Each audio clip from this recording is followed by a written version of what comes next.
We ended up installing about a dozen cameras in Greenland, 5 in Iceland, 5 in Alaska, and 2 in Montana. Frankly, I can't believe that, and we actually managed.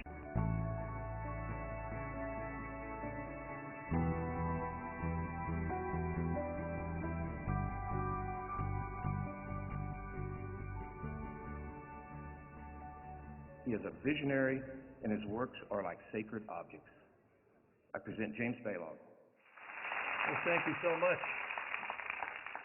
Can we dim the house lights a little bit more? That's it, better, okay.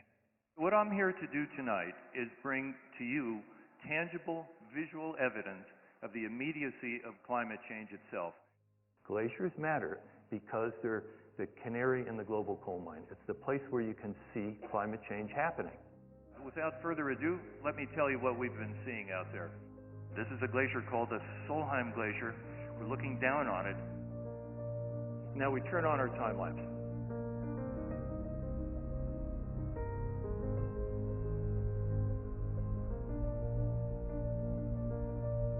You can see the terminus retreating. You can see this river being formed. You can see it deflating. You go back a couple years in time. That's where it started. That's where it ended a few months ago. Now down onto the side of the glacier, looking across the terminus, this is what we see. Look at this. You'll see deflation happening here as the heat takes away the surface of the glacier and the surface drops.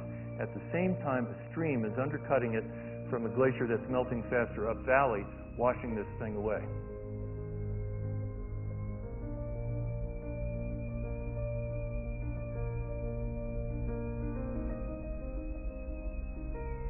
The vast majority of glaciers in the world are retreating.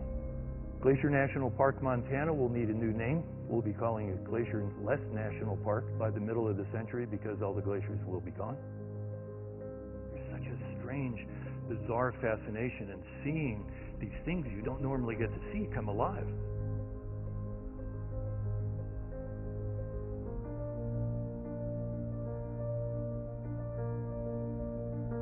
We're up at the Columbia Glacier in Alaska. This is a view of what's called a calving phase. This is what one of our cameras saw over the course of a few months.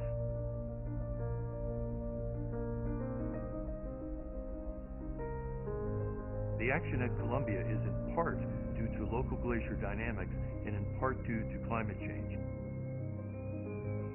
Here's another time-lapse shot of Columbia. And everybody says, well, don't they advance in the wintertime? No, it was retreating through the winter because it's an unhealthy glacier. We realized it was retreating so far, we had to turn the camera upstream to follow the retreat.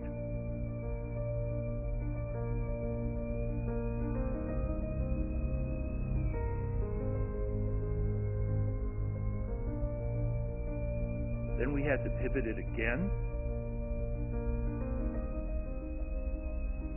And then, when we went back this past August, it was so far out of frame, we had to turn the camera one more time so we could still see the glacier.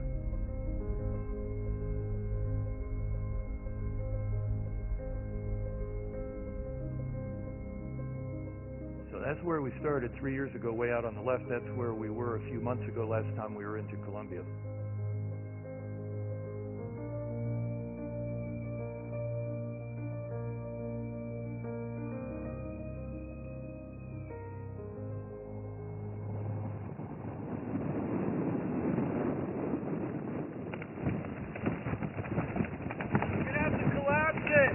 Put rocks over it.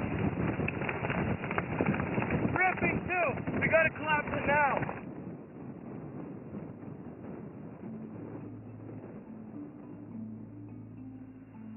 James Balog is documenting the melting of glaciers around the world, the most visible manifestations of climate change on the planet. And he's making it possible for scientists to watch too. James Balog is founder and director of the Extreme Ice Survey. He's joining us now from Denver. James, thanks for being with us. My pleasure, thank you. And we'll also have more of our special report on a man who lets his pictures do the talking. As a photographer, it's exciting to see this stuff, but as a citizen of the world, you go, this is horrible. And consider who NASA is sending as a delegate to the Climate Change Summit in Copenhagen. Jim Balog, a photographer with the group Extreme Ice Survey. Prior to '06, the glacier had retreated 10, 11 miles, and now we've added, just in the past few years, another 2.5 miles. One of the things you often hear in the debate about glacier change is that there are glaciers around the world which are also getting bigger and advancing. So how can that be? How can that be a response to a global warming signal? Work we've done recently on the Yukon Territory in Canada, where we looked at the change in glacier area from 1958 to 2008. And what we found was, of the 1,400 glaciers that were there in 1958, 4 got bigger.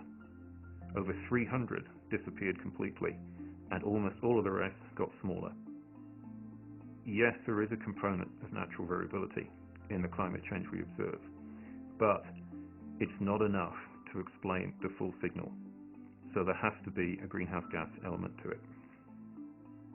Up to the Ilulissat Glacier calving face, a little helicopter is shown for scale. The Atlantic Ocean is on the left side of the frame, covered with icebergs so thick that you could walk across the ocean and never touch it.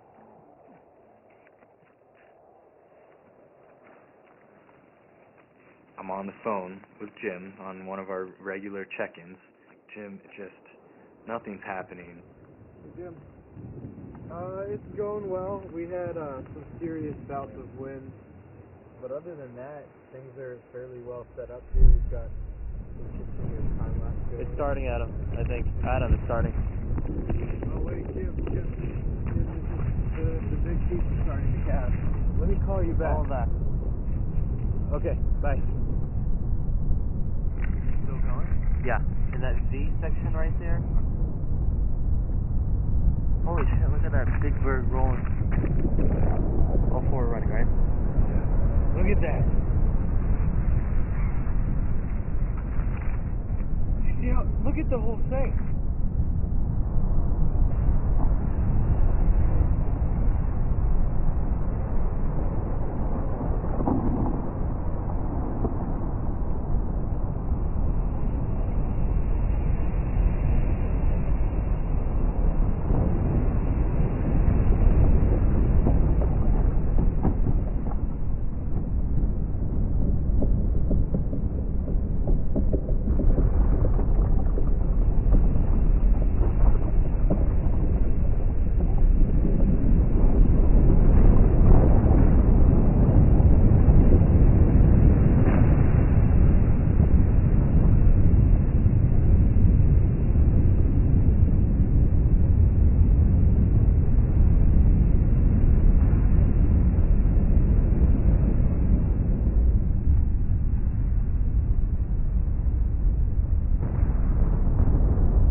Calving face is 300, sometimes 400 feet tall. Pieces of ice were shooting up out of the ocean 600 feet and then falling.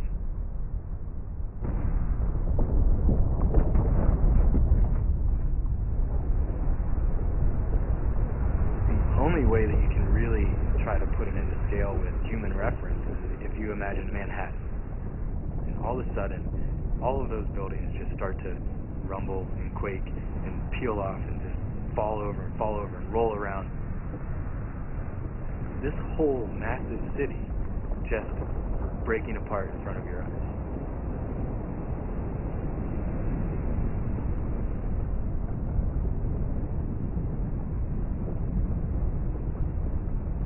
We're just observers, these 2 little dots on the side of the mountain. We watched and recorded the largest witness calving event ever caught on tape. So how big was this calving event that we just looked at? We'll resort to some illustrations again to give you a sense of scale. It's as if the entire lower tip of Manhattan broke off. except that the thickness, the height of it, is equivalent to buildings that are 2.5 or 3 times higher than they are.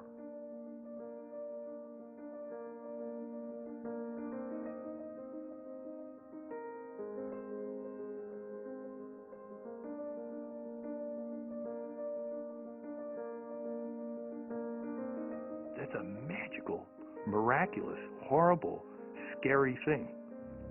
I don't know that anybody's really seen the miracle and horror of that. It took 100 years for it to retreat 8 miles from 1900 to 2000.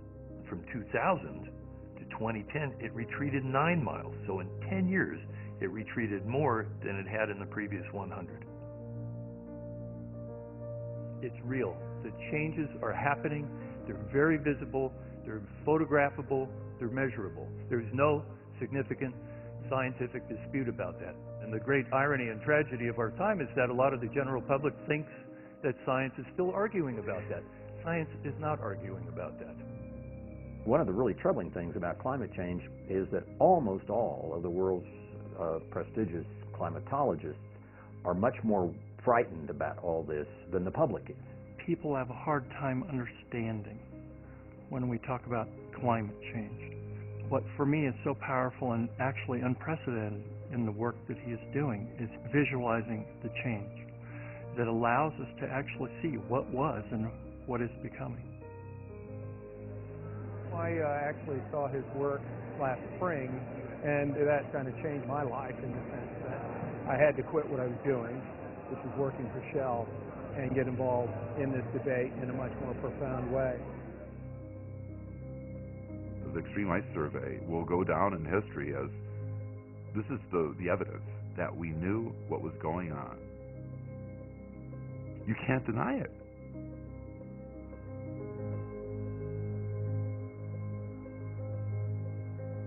We don't have a problem of economics, technology, and public policy. We have a problem of perception because not enough people really get it yet. I believe we have an opportunity right now. We are nearly on the edge of a crisis, but we still have an opportunity to face the greatest challenge of our generation, in fact, of our century. Thank you.